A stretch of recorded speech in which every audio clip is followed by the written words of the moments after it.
Hey guys, how's it going?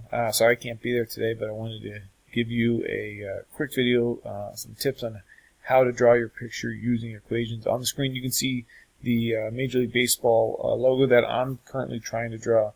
It's a little bit tricky, but I'm working my way through it. A couple quick tips. First, the first thing I did is I thought about what I wanted to draw, and then I did a Google image search and saved this photo on my desktop.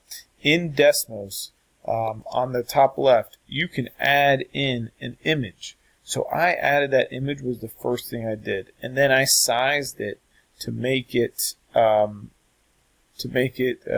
that would be easy to handle. All right.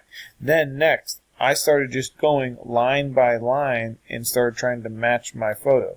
So what I do is I create a line, and then I adjust it, and by clicking on the button next to the picture, it will show the photo and take it away. So I can see how close my lines are to what I'm trying to do.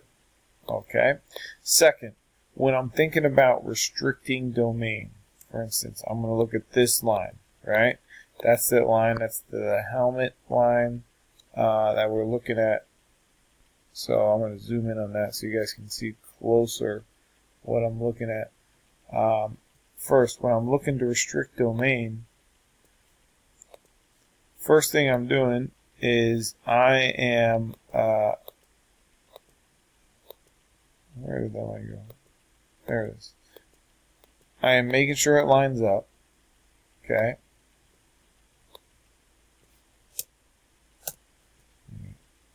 So there's my line. I saw, okay, that line lined up. Then I am clicking on the graph, and it will tell me approximate areas. And this one is, if I look at it, is the x values are going from -3 to -1.5. So again, I have to use the fancy brackets. I want to go from -3 less than x less than -1.5.